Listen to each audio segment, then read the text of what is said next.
আসসালামু আলাইকুম ওয়া রাহমাতুল্লাহি ওয়া বারাকাতুহু। কেমন আছেন আমার আদরের কলিজার টুকরা আপুরা?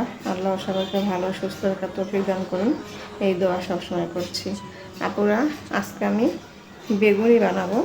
তো আমি এখানে বেসন নিয়েছি।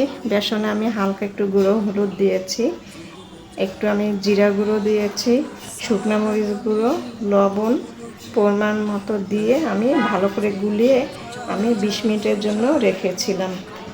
আর আমি এখানে বেগুন নিয়েছি, বড় বেগুন অর্ধেক করে আমি কেটে নিয়েছি, এই দেখুন। তো আমি এখানে সব কিছু দিয়েছি, সামান্য একটু আদা রসুন, একটু জিরা গুঁড়ো, হলুদ, শুকনো মরিচ সব কিছু মেখে আমি এটাও 20 মিনিটের জন্য আমি রেখে দিয়েছিলাম। 20 মিনিটের জন্য রেখে দিয়েছি এই জন্য বেগুনিটা খেতে যেন অসম্ভব মজাদার হয়। তারপর চলুন বেগুনি বানানো যাক। আপুরা, আমি কড়াইয়ের মধ্যে সয়াবিন তেল দিয়েছি। তো এবারে আমি বেগুনিগুলো বানাবো। এই যে আমি এক পিস নিয়ে নিলাম। এবার আমি এইভাবে বেসনগুলো আমি দিয়ে দেব। তারপরে আমি বেসনে কি কি দিয়েছি আপনাদেরকে বলতেছি। আগে আমি বেগুনিটা দিয়ে নিই। বিসমিল্লাহির রহমানির রহিম। আমি বেসনে দিয়েছি একটা ডিম, তারপরে হলুদ গুঁড়ো দিয়েছি, এটা তো বলেছি, তবে ডিমের কথা বলি নেই। আমি ডিম দিয়েছি আর হালকা একটু খাওয়া সোডা দিয়েছি যাতে ফুলে যায়। আর এইভাবে তেল দিতে হবে, তাহলে বেগুনিটা ভালো হবে। দেখুন কত সুন্দর হচ্ছে।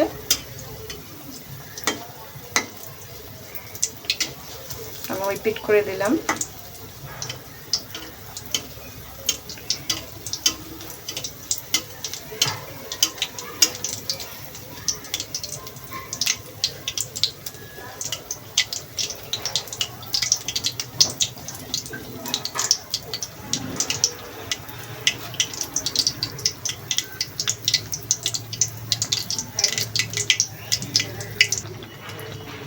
আপুরা, বেগুনটা হয়ে গেছে, এবার আমি উঠিয়ে নেব।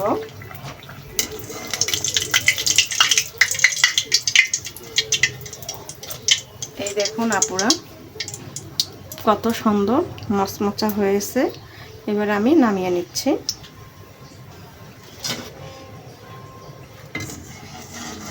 বেসনের গুঁড়িগুলো আমি উঠিয়ে নিচ্ছি।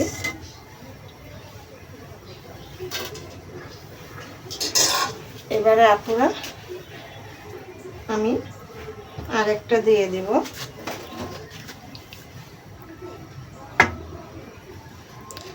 এইভাবে আমি ভালো করে মাখিয়ে নেব।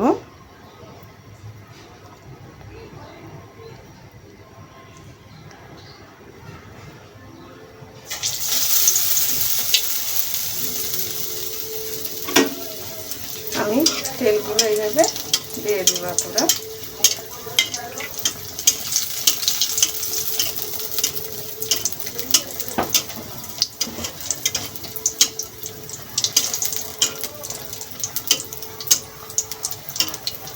আর এইভাবে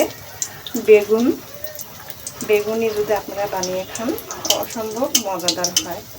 তবে বেগুনগুলো আমার যেগুলো রমজান মাসের দোকানে যে কিনে খাই হোটেলেরগুলো, ওগুলো একদমই খেতে ভালো লাগে না। জানি না আপনাদের কাছে কেমন লাগে, তো বিশেষ করে আমার কাছে ভালো লাগে না, কারণ ওখানে কোনো মশলাপাতি দেয় না। আর আমরা নিজেরা বাসায় বানাই, অনেক যত্ন সহিতে বানাই, আর খেতেও মজাদার হয়। তো আমি এবার ওই পাশে একটু ঘুরিয়ে দেবো, উল্টিয়ে দেবো। এই দেখুন কত সুন্দর হয়েছে।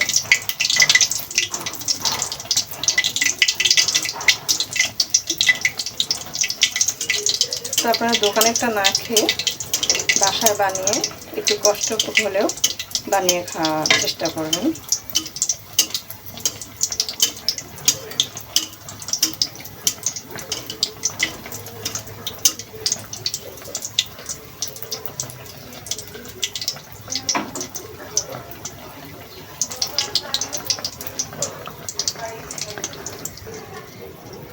আপুরা, হয়ে গেল দ্বিতীয় নাম্বারটা।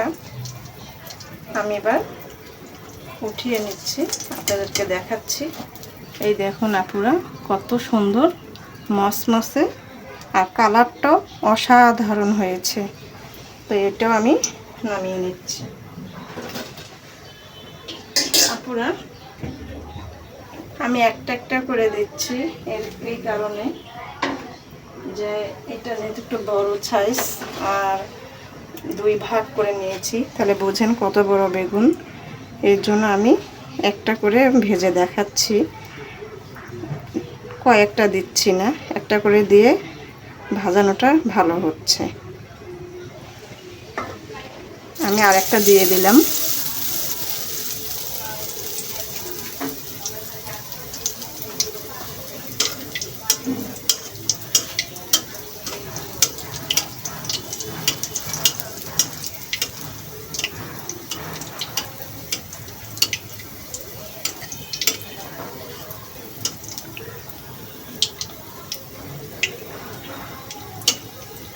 ওই পিট করে দিব এবারে।